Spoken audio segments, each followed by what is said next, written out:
con cursos de especialización en investigación de mercados y planificación turística de la Organización de Estados Americanos. Posee una maestría en administración por el Tecnológico de Monterrey. Obtuvo el diploma de estudios avanzados en economía aplicada, concedido por la Universidad Antonio de Nebrija de Madrid, y un doctorado en turismo cum laude, otorgado por esta misma universidad. Durante 23 años se desempeñó dentro de la Secretaría de Turismo de México, ocupando diversas posiciones, entre las que destacan las de director de capacitación turística, director de promoción nacional y director general de turismo interno. De igual modo, fungió durante 2 años como representante regional para las Américas de la Organización Mundial de Turismo, OMT, con base en Madrid, y durante 6 años más fue presidente del Comité de Estudios de Mercado de dicha organización. Es miembro fundador de la Red del Conocimiento y miembro del grupo de expertos de esta agencia especializada de las Naciones Unidas. El gusto por compartir sus conocimientos y experiencias lo ha llevado a ser profesor de diversas materias en varias instituciones, desde el nivel de preparatoria hasta el de maestría a lo largo de más de 15 años. En la misma línea, ha impartido más de 330 conferencias en 20 países. Recibió el Premio a la Educación Turística de la Asociación Mexicana de Centros de Enseñanza Superior en Turismo, AMESTUR, en 2012, por sus importantes contribuciones al desarrollo de la educación turística en México, y la presea Lázaro Cárdenas en el año 2000 como egresado distinguido del Instituto Politécnico Nacional. En la actualidad, además de los cargos académicos que desempeña, colabora regularmente con el periódico El Universal, en los programas de radio Imágenes del Turismo, Enfoque Primera Edición y Viajando con el Castor, en la revista Alta Hotelería, y escribe un blog en Forbes México. Entre sus obras publicadas se encuentran Diagnóstico y oportunidades del turismo en México y Realidades y mitos del turismo mexicano. El día de hoy nos presenta, como ya les comenté, su nuevo libro, Gobernanza Turística igual a Destinos Exitosos, el caso de los pueblos mágicos de México. Doctor, está usted en su casa, muchas gracias.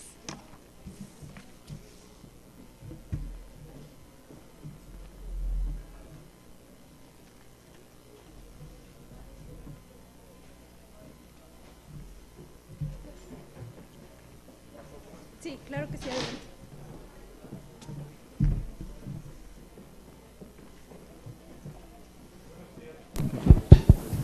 Ahora sí. ¿Cómo están? Buenos días. Pues yo, la verdad, estoy muy agradecido con ustedes. Sé que han venido espontáneamente todos, que hoy en la mañana dijeron, vamos a ir a la presentación de un libro, yay, qué padre, y que están aquí para acompañarme en este momento especial, en donde pues presentamos esta obra. Seguramente, pues alguna ocasión como todos ustedes, yo estuve ahí de ese lado, preguntándome, ¿qué estoy haciendo aquí? Mejor debería estar en la cafetería, ¿no? Estaría más divertido. Eso de que me traigan a presentar un libro de gobernanza, que quién sabe qué sea eso. Entonces, tratemos de hacerlo breve, que se lleven un poquito nada más de curiosidad por saber un poco de un tema que tiene que ver con el turismo. Este libro que la universidad me ha hecho el favor de editar recientemente es en realidad una adaptación de mi tesis doctoral que defendí casi exactamente hace un año, y tiene como origen varias cosas. Por un lado, bueno, pues cumplir con un requisito académico. El trabajo fundamental cuando uno cursa un doctorado es hacer una investigación original, y yo escogí este tema. Segundo, el que me parece a mí que en el turismo estamos ante la presencia de un nuevo paradigma, que suena muy bonita la palabra y ahora ya me explico mejor, que es precisamente el de la gobernanza. Y tercero, el que en los últimos años hemos venido viendo cómo los pueblos mágicos se convierten, aparecen como una nueva oferta turística de interés. Y la pregunta es, ¿sirve para algo ese programa de Pueblos Mágicos? ¿Es útil? ¿La gente está contenta? ¿La gente le gusta viajar a ellos? ¿Quien vive en un pueblo mágico vive mejor hoy que el pueblo es así un pueblo mágico o no? Y eso es lo que hay en el fondo de este libro. Entonces, les platico pues un poco la estructura del libro. No les digo que lo lean, ¿no? O sí. No lo lean. Lean el resumen a lo mejor. Yo les voy a presentar el resumen ahorita, ya les voy a ahorrar que lo lean. Y ya cuando algún día tengan que hacer un trabajo sobre esto, pues entonces sí, bueno, saben que existe el libro y saben que pueden acudir a él. Primero, yo diría entonces, bueno, ¿qué cosa es eso de gobernanza? Con honestidad, levanten la mano quien ha oído la palabra gobernanza antes. No les creo, ¿de verdad? ¿Sí lo has oído? Bien, muy bien. ¿Y como qué suena eso de gobernanza? En principio suena como algo de gobierno, ¿no? Tienen como la misma raíz. Curiosamente, la gobernanza es una palabra que se usa muy poco en español. Hemos como empezado a descubrirla, pero curiosamente también, siendo una palabra que se acuñó unos 5 siglos antes de Cristo, pues desapareció del uso común, del uso cotidiano, y no volvió a aparecer sino hasta final del siglo pasado. Gobernanza viene de una palabra griega que es kibernao, que originalmente tenía que ver con el pilotear un barco. Y un poco por extensión de pilotear un barco, de conducir un barco, pues se usó para conducir a las sociedades. Ese es el origen de la palabra. A finales del siglo pasado, en un informe del Banco Mundial, surgió nuevamente, y luego cuando se hace la cumbre de Río en 1992, esta cumbre en donde empezamos a preocuparnos mucho más por el tema medioambiental, se empezó a usar en inglés governance, y los traductores no sabían muy bien qué hacer con la palabra porque no la conocían. Entonces le empezaron a poner algunos gobernancia, ¿no? Algunos decían gobernabilidad, que era la palabra que ya conocían, y finalmente hoy usamos gobernanza, aunque por cierto en español se usa desde el siglo XV más o menos. Pero bueno, a ver, ¿qué quiere decir gobernanza? Lo primero que trata de mostrar el libro es que la gobernanza hoy se usa para muchas cosas. Por ejemplo, en las empresas se habla de una gobernanza corporativa para asegurar transparencia y rendición de cuentas, porque a finales del siglo pasado y principios de este siglo descubrimos que las empresas hacen trampa, ¿no?, en un conflicto ético, por ejemplo, manipulando los estados financieros para aparentar que están en mejor condición y tener un mayor valor de mercado y tener acceso a financiamiento en mejores condiciones. Entonces la gobernanza corporativa lo que trataba de hacer, o lo que trata de hacer, es una práctica común hoy, es ser más transparente, tener una responsabilidad con la sociedad.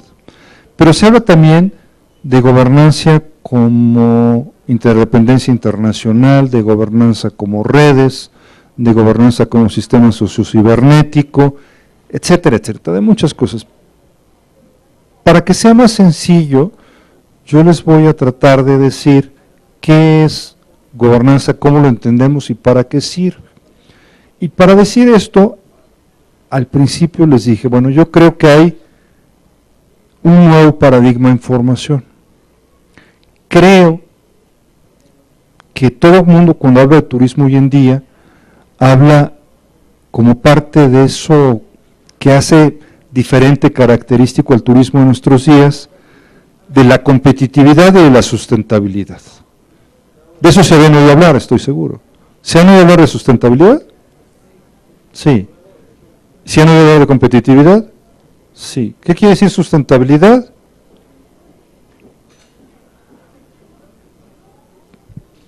A ver, ¿sustentabilidad qué quiere decir?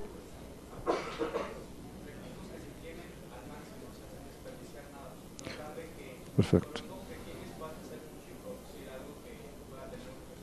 De acuerdo, sobre todo es usar los recursos que tenemos ahora, pero sin comprometerlos para el futuro, para que las sociedades, las personas que habitarán el mundo después, sigan teniendo esos recursos.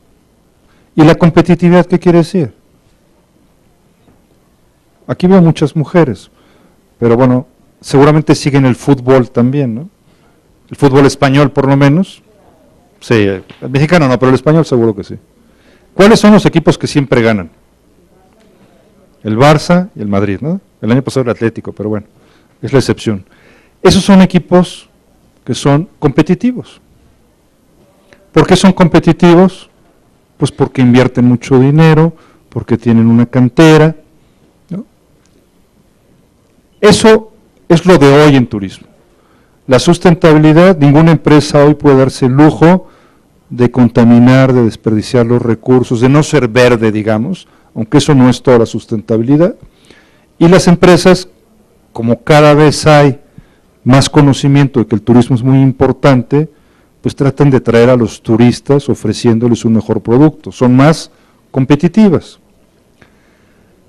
Lo que plantea el libro es que es posible que estemos en la formación de un tercer paradigma del turismo, que como los dos anteriores es súper sencillo, y es increíble que haya podido escribir 400 páginas para hablar de eso, y lo podamos escribir en media página, ¿no? Gobernanza quiere decir que hasta ahora, la verdad, los gobiernos han sido muy malos, por no decir maletas, ¿no? Tomando el ejemplo del fútbol, para hacer su trabajo. Y que lamentablemente, pues todavía, por ejemplo, en nuestro país, el 45% de las personas viven en condiciones de pobreza. En nuestro país hay 53 millones de personas que viven en pobreza. Y por ejemplo, que en nuestro país casi el 20% de la población vive en estado de pobreza extrema. Y que la mayor parte de los jóvenes de nuestro país viven en pobreza extrema. ¿Quién es el culpable de eso? Somos todos culpables, pero ciertamente el principio es que los gobiernos no han logrado generar las condiciones para que eso no suceda más. Y no es que la pobreza sea privativa de los estados como nosotros. En Estados Unidos hay tantos pobres como en México, ¿eh? Qué chistoso. 50 millones igual. Claro, sobre una base de 300 millones. La gobernanza dice entonces, lo que tendríamos que hacer es que como el gobierno ha sido tan malo, no solo en México, sino en todas partes, para hacer las cosas, tendríamos que repartirnos la responsabilidad de gobernar en tres partes, en tres pilares. El gobierno, las empresas y la sociedad civil, o sea, nosotros los ciudadanos. Eso es gobernanza, es un poder compartido, es hacer las cosas importantes de un país participando todos. Es una forma diferente de hacer las cosas. Así de sencillo la gobernanza. Ya hoy con eso tenemos una buena pista más allá de cualquier cosa. ¿Cómo aplicamos ese principio de la gobernanza al turismo? De pueblos mágicos se han oído hablar, ¿no? Díganme 3 poblaciones que sean pueblos mágicos. San Miguel de Allende. Ya no, ya es ciudad patrimonio de la humanidad. Sí era, sí fue pueblo mágico, pero digamos que se hizo tan bueno que ahora es ciudad patrimonio de la humanidad. ¿Cuál otro? Valle, que ahora ya es medio pueblo trágico, pero bueno. Ni modo. ¿Qué otro dijeron? Cholula, sí, Malinalco, sí. ¿Qué más? Tepozotlán. ¿El fuerte en dónde? Vientos. ¿Cuál otro en Sinaloa? ¿Cuál otro en Sinaloa? Hay otro más en Sinaloa. Cozalá, ¿no? Muy bien. Pueblos Mágicos nació en el año 2001. A mí me tocó participar en ese proceso. Es cierto, perdí, aunque quedé en segundo lugar, para definir el nombre. Yo quería que se llamaban Pueblos con Encanto, pero pues no, se llaman Pueblos Mágicos, ni modo. Y el programa Pueblos Mágicos nació un poco diciendo, bueno, vamos a rescatar pueblos que sean simpáticos, vamos a ponerlos guapos, ¿no? Que estén presentables y que la gente venga. Y en ese camino de 2001, que en 2001, ¿saben cuántos pueblos mágicos había? 3 pueblos mágicos. Uno en Nayarit, que se llama Mezcaltitán, que ya no es pueblo mágico, por cierto. Uno en Hidalgo, que se llama Huasca, y uno en San Luis Potosí. ¿Qué pueblo mágico hay en San Luis Potosí? Real de 14. Muy bien. ¿Saben cuántos pueblos mágicos hay ahora? 83, ¿no? Más los que se cumplen esta semana. Ese proceso de formación de los pueblos mágicos, en el que fuimos aprendiendo cómo hacer un pueblo mágico, cómo hacerlo atractivo, tenía un rasgo muy importante, y es que la gente, los habitantes de la población de Real de 14, de Valle de Bravo, etcétera, etcétera, fueron de pronto diciendo, oye, queremos dedicarnos al turismo. Encontramos en el turismo cosas buenas, encontramos que viene la gente y, por ejemplo, en Bernal una señora estaba muy contenta porque rentaba el estacionamiento de su casa el fin de semana para 3 carros, porque cabían 3 carros. Y eso le generaba un ingreso adicional. Pero estaba contento la señora que vendía las gorditas, ¿no? El señor que tenía una posada, que después se convirtió en un hotel, el que de pronto se le ocurrió en Real del Monte poner unos camiones y convertirse como un turibús bastante tropical, ¿no? Pues bueno, también. Y empezó a cambiarle la vida a las poblaciones, pero por decisión de la mayoría de quien vivía ahí. ¿Se entiende el punto? O sea, se trataba entonces de que las comunidades participaran en la toma de decisión, es decir, en una forma de gobernanza. Si la sociedad de esa población empezaba a participar en decidir que querían ser un destino turístico chiquito, pero destino turístico al fin, estábamos ante una acción de gobernanza. Pregunta muy difícil, ¿cómo se llama el libro? ¿Gobernanza turística, qué más? Bien, igual a destinos exitosos, ¿no? ¿Qué tiene que tener un destino para ser un destino exitoso? ¿Cuál es un destino exitoso? Díganme un destino en el mundo que sea exitoso. Ay, no es pueblo mágico ese seguro. Otro más. ¿O es el mismo? Kuwait, Nueva York, muy bien. Una de las cosas que yo hice fue buscar en todo lo que se ha escrito e investigado en todo el mundo, qué constituía un destino exitoso. Y lo que me encontré es que se identificaron 3 cualidades para decir, este es un destino exitoso. Un destino exitoso es el que los turistas dicen, está padrísimo, estoy satisfecho, muy satisfecho. Un destino exitoso es en el que además los habitantes de esa comunidad dicen, qué bueno que vienen los turistas, porque viniendo los turistas vivo mejor. Y tercero, un destino exitoso es en donde los inversionistas dicen, wow, voy a poner mi dinero en ese lugar porque voy a recuperar mi inversión. Aunque no encontré ningún documento en los poco más de 400 que revisé que dijera que un destino turístico exitoso también es aquel que cumple con las condiciones adecuadas de proteger el medio ambiente, pues yo lo incorporé como parte de la definición. Y entonces, lo que plantea esta tesis convertida en libro es que para lograr un destino exitoso, es decir, que cumpla con esas 4 condiciones, una forma adecuada de hacerlo es a través de un proceso de gobernanza. En vez de que Pueblos Mágicos sea un programa del gobierno, tiene que ser un programa del gobierno, de los empresarios y de la sociedad. Así de sencillo, de eso trata el libro. Y eso que propuse como tesis, lo salí a comprobar. Tuve la fortuna de que la universidad recibió recursos de CONACYT y lo pudimos investigar en 35 pueblos. Fuimos a preguntar a 35 pueblos y en cada pueblo le decíamos a la gente, oiga, ¿usted vive mejor? Y la mayor parte de ellos nos dijeron que sí. Y le preguntamos a los turistas, oiga, ¿quedó satisfecho? ¿Está padre el pueblo? Y nos dijeron que sí.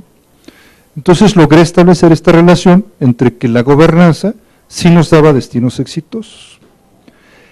Es importante decir que no en todos los pueblos mágicos se cumple esta condición y que se cumplió solo en los primeros que se fueron declarados antes de 2008. Porque después, y este es un riesgo, el pueblo mágico se convirtió en un instrumento político. Y empezamos a hacer pueblos mágicos, esta magia como si fuera magia de Harry Potter, ¿no? Y se reprodujeron y pasamos de 35 en 2008 a 83 en 2012. Para el último día de septiembre de 2012 había 57 pueblos mágicos. En 2 meses pasamos de 57 a 83. ¿Qué pasó ahí?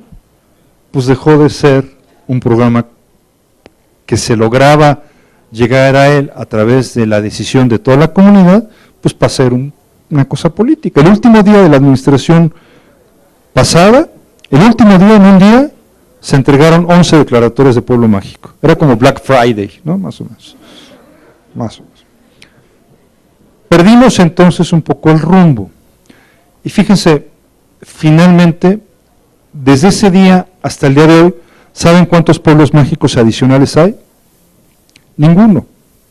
O sea, la administración que salió dejó un tiradero, esa es la verdad, y se tuvo que hacer una revisión para revalorar lo que se va a hacer con el programa. Por cierto, esas nuevas reglas de funcionamiento de pueblos mágicos se van a conocer a final del próximo mes. En todo caso, y con esto concluyo, el libro que ustedes pueden acceder en la biblioteca, por ejemplo, pero también en la plataforma online de la universidad, porque ya está puesto ahí, habla de esta historia con mucho más detalle, explica mucho con más profundidad, por qué la gobernanza tiene que ser el camino, no solo para los pueblos mágicos, sino para los gobiernos, por qué los ciudadanos nos tenemos que poner las pilas en todo, pero también en turismo, y por qué los pueblos mágicos es una magnífica idea, y los pueblos mágicos, si son, digamos, operados bajo principios de gobernanza, pueden ser destinos exitosos, pero si no lo son, están en riesgo de dejar de ser destinos exitosos. Reitero pues el agradecimiento al tiempo que se han tomado, y si quieren, y si alguno de ustedes tuviera curiosidad, pues hacemos alguna sesión de preguntas y evasivas, ¿sale? El doctor Lechuga, por favor.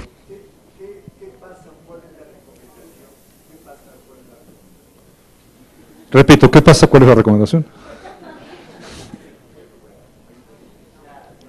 ¿Qué pasa o cuál es la recomendación ante la situación donde un pueblo mágico, los que lo habitan, se empiezan a hartar de tanto turista que llega, que puede romper con la ecología, con la sustentabilidad, y que estoy exagerando, llegue Starbucks, McDonald's, y rompe con la tradición? ¿Qué pasa en esos casos? ¿Qué se recomienda? Gracias, doctor Lechuga. Hay 2 o 3 cosas que decir. Al principio no había requisitos para ser pueblo mágico. Bueno, sí había un requisito, tener buenos amigos en la política, ¿no? Entonces un gobernador tomaba el teléfono y le hablaba al secretario o secretaria de turismo: oye, mi pueblo, donde nací yo, o de mi prima, o de mi tío, está bien bonito, quiero que sea un pueblo mágico. Pues órale, va, ¿no? ¿Qué se imaginan que pasaba cuando venía una decisión política de esta naturaleza para ser pueblo mágico? Pues que a la sociedad le daba exactamente igual que fuera pueblo mágico o que no lo fuera. Les cuento 2 historias. ¿Ubican Mexcaltitán en Nayarit? ¿Sí? Mexcaltitán tiene una cualidad singular, y es que es una pequeña isla, y en la tradición de ahí salieron los aztecas para venir a poblar el valle y fundar lo que después sería Tenochtitlan, ¿no? Esa es una de las cosas que se piensa. Entonces hay como mucho orgullo de eso. Pero como nadie le consultó a la gente, pues les daba exactamente igual. Uno de los problemas que identificamos en Mezcaltitán era la basura. Era un pueblo bien cochino, digo, así decían los turistas, no lo digo yo. Entonces una de las decisiones para poner fue: hay que poner muchos basureros. Y se pusieron muchos depósitos de basura. ¿Saben qué pasó? La gente tiraba los depósitos en la basura, pero nadie se le ocurrió después pensar, ¿y ahora qué hacemos con la basura que está en los depósitos? O sea, no logró conectarse ni con la autoridad local ni con la población. Y entonces hoy Mezcaltitán, pues ya no es pueblo mágico. Fuimos una vez a Chihuahua. Chihuahua entonces en ese momento no tenía pueblos mágicos. Y dijimos, bueno, Hidalgo del Parral podría ser pueblo mágico, porque uno de los requisitos de un pueblo mágico es que tenga una historia atrás, ¿no? Que tenga una magia. Y en Parral estaba pues, la historia de Pancho Villa, que es muy atractiva.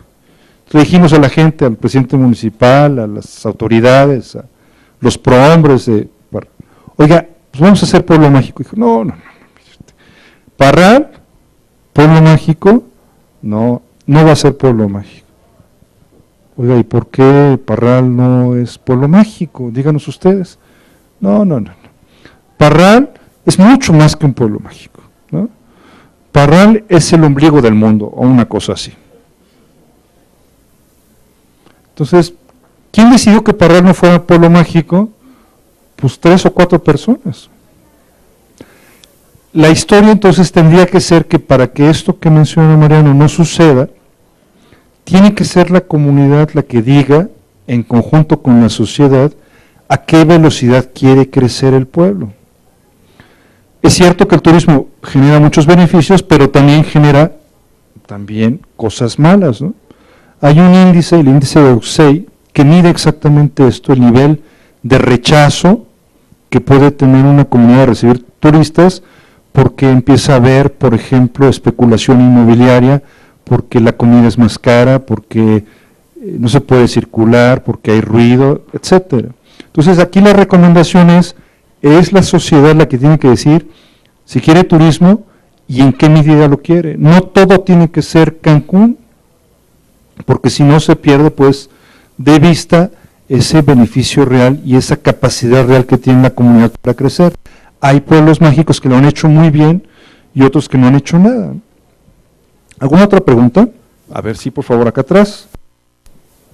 Con la contaminación en el programa que hubo debido al manejo político de ¿cuál es fuera la mejor solución? Dos. Otro programa similar No, pues son buenísima tu pregunta. A finales de 2000, de la década pasada, nosotros pensábamos que era un club, debe ser un club muy exclusivo, y debería haber en todo México 30 o 40 pueblos mágicos, y debería haber reglas del juego, y si no las cumplías, te debían sacar una tarjeta amarilla y luego una tarjeta roja. Así se la sacamos a Mezcaltitán, a Papantla y a Tepoztlán, por ejemplo. Entonces, sí debería ser, me parece, un grupo limitado, y probablemente debería haber una segunda categoría, los pueblos con encanto, que después surgieron, por ejemplo, en el Estado de México y en Morelos. En Sinaloa surgió un programa de pueblos señoriales, que está muy bien. El sector se hizo un proyecto muy grande para hacer los pueblos acuarela, que era como esa segunda categoría, pero finalmente decidieron que no, que como funcionaba también pueblos mágicos, que fueran todos pueblos mágicos. Hoy lo que entiendo es que van a tratar de revisar las reglas de operación y de cumplirlas, y hacer como auditorías, y el que no la cumple entonces lo sacarán. Creo que son demasiados 80, no hay manera de asegurar. Este debe ser un club selecto, porque lo que hemos encontrado en México es que la gente sí nos gusta, sí nos llama la atención, que se diga que es pueblo mágico, pero si llegas y encuentras que las cosas no son mágicas, pues empiezas a tener pues como que desconfianza, ¿no? Nos tocó ir al doctor Cerón, el coordinador de nuestro centro de investigación, a Mier, en Tamaulipas, y de pronto hoy la magia es ir a ver los balazos que hay por todas partes, ¿no? El nivel de inseguridad de esa población hace insostenible que sea un pueblo mágico. Entonces sí tendríamos que ser mucho más exigentes, pocos pero buenos, ¿no? Y esa exclusividad pues haría que entráramos en un principio de sana competencia. Jaciel, por favor. Gracias. Al final que respondió la pregunta del doctor Lechuga, ¿cómo aplicar la gobernanza turística sin afectar a una de las tres partes, en este caso la sociedad? porque, por ejemplo, como lo dijo, que suben los precios de todo al convertirse en pueblo mágico, en un lugar, en un destino turístico. ¿Cómo no afectar a la sociedad, ni a la economía, ni a la sustentabilidad, como lo dijo él, y que los otros dos y las otras dos partes nos enriquezcan a costa de la última? Lo que yo encontré en la investigación es que, o sea, cuando hicimos pueblos mágicos y hoy en día, nadie dijo, vamos a hacer un programa de gobernanza. O sea, en ningún documento oficial de Turismo en México existe la palabra gobernanza. Yo entonces digo que esto es una cosa que se llama gobernanza no deliberada, ¿no? O sea, nos salió como de gobernanza porque intuitivamente pensábamos que tenía que participar la población. No se puede hacer gobernanza sin las tres partes. Entonces, si la sociedad participa, tiene que saber que va a tener un costo, pero los beneficios son superiores al costo. Entonces, lo que tú tienes que hacer es decir, ok, vamos poco a poco, no hagamos 500 hoteles de golpe de 300 cuartos, aquí caben solamente 1000 cuartos y vamos a llegar a ellos en 10 años y vamos a prepararnos para recibirlos. Y un error típico que cometemos en turismo es pensar que los mejores son los que reciben más turistas. Y lo que nosotros queremos hacer es maximizar el beneficio, no competir por ver quién trae más turistas, sino por competir cómo el turismo deja más beneficio para una comunidad. Una última pregunta. ¿Alguno de los alumnos tiene alguna otra pregunta? A la alumna del doctorado acá primero levantó la mano, por favor. Ante la prostitución del proyecto, ¿es posible rescatarlo o esto ya llegó a la visión del consumidor y nunca lo vamos a poder, o sea, ya rescatarlo sería invertirle dinero bueno al malo? Y la segunda pregunta es, según entiendo, no sé si estoy bien, Ser Pueblo Mágico tenías fondos tripartitas. ¿Siguen teniendo fondos tripartitas los 83 pueblos mágicos? El problema es que, empiezo con la segunda parte, ¿no? La cobija no creció, sino cada pedacito de la cobija se hizo más chiquito, ¿no? Entonces, no es que tuvieran fondos tripartitas, porque la tercera parte la ponía el municipio y en realidad pues, no ponía nada. Si hay un presupuesto para los pueblos mágicos, se hizo más chiquito. Esa era una razón por tratar de ser un pueblo mágico. Y la otra razón era que pues, daba como prestigio, ¿no? O sea, ser pueblo mágico está muy bien, logré que fuera pueblo mágico mi pueblo, pues de aquí para ser gobernador, ¿no? Por ejemplo. Lo que yo creo es que sí es posible rescatar el programa simplemente aplicando el reglamento. Como siempre en México, hacemos un reglamento porque el reglamento existe, pero no se cumple. Por ejemplo, las reglas de operación actuales dicen tiene que haber una auditoría al año. ¿Saben cuántas auditorías ha habido en los 83 pueblos? Ninguna, nunca, ¿no? O sea, esto no puede ser serio. Hay que hacer las reglas de operación y probablemente, como una solución política, ahí establecer las dos categorías. Cumples con el 80% de los criterios, eres pueblo mágico. Cumples con entre el 60 y el 80, pues eres un pueblo con encanto. Tienes menos 60%, dedícate a la agricultura. ¿Alguna otra pregunta? Vero, por favor, la última pregunta y nos vamos. Yo sé que se crearon comités de pueblos mágicos y me tocó ver en 2 pueblos cómo había empresarios, ONGs y autoridades y de verdad era una escena de negros. Había muchas grillas porque uno había sido presidente municipal pero el otro no lo apoyó. Son gente que se conoce de toda la vida y entonces eso generaba ahí pues desacuerdos porque pues, por no darle la razón a alguien, ¿no? Yo no sé si eso era un principio básico de gobernanza, el sentarlos a la mesa a todos ellos, pero en un momento dado si eso se reinstala o debe de funcionar debidamente, ¿cuál es la autoridad que debería liderar esto? ¿La federal porque tiene el programa, la estatal o la local? La pregunta es buena. Y la respuesta está en el libro. Exactamente. Yo digamos aquí planteé pues algo básico de lo que es gobernanza y del principio de que tiene que participar la sociedad civil. En realidad hay una decena de principios de gobernanza que tienen que ver con liderazgos, que tienen que ver con confianza de los actores, con transparencia, rendición de cuentas, etcétera, etcétera. Entonces, no hay una regla general. depende cada una de las poblaciones. Evidentemente tiene que haber un liderazgo, y en la literatura en general se reconoce que ese liderazgo sí viene del gobierno, porque está más preparado. Pero te puedo decir, por ejemplo, Tapalpa, que es un pueblo mágico ejemplar, es ejemplar porque el que de alguna manera apadrinó el pueblo es un empresario exitoso de Guadalajara, que tiene compromiso social, que no tiene intereses perversos, ¿no?, y que ha logrado involucrar a la comunidad, y la comunidad ya lo hace, digamos, de una manera natural. Este principio de desacuerdo es parte del proceso, diría yo. Una de las grandes ventajas que tiene Pueblo Mágico, sobre todo en la fase en donde todavía no eres pueblo mágico, es poner una bandera y decir, queremos ser pueblo mágico. Cuando se pone una bandera tan clara, es posible sumar las voluntades para saber a dónde quieres llegar. La siguiente bandera es, queremos seguir siendo pueblo mágico durante 3 años. Y eso te puede dar esa energía social para poder alinear el trabajo de todos. Evidentemente, como los pueblos mágicos forman parte, pues, de la vida diaria de una sociedad, siempre en un grupo humano va a haber diferencias, criterios divergentes, intereses políticos, etcétera, etcétera, ¿no? Gracias.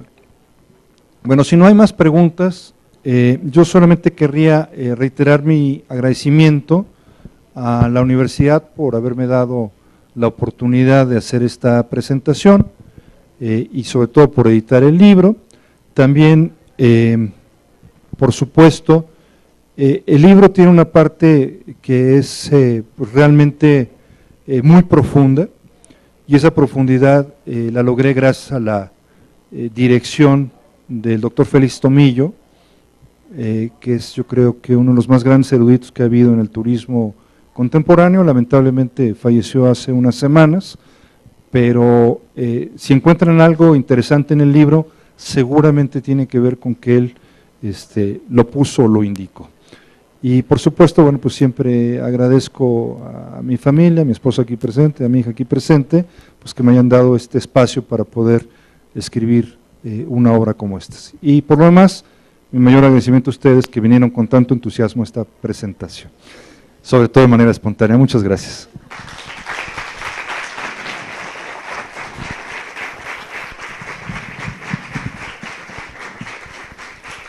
El agradecimiento es nuestro, doctor Madrid Flores. Le hacemos entrega de un sencillo reconocimiento por parte de la biblioteca y una medalla conmemorativa del 50 aniversario de la universidad. Gracias.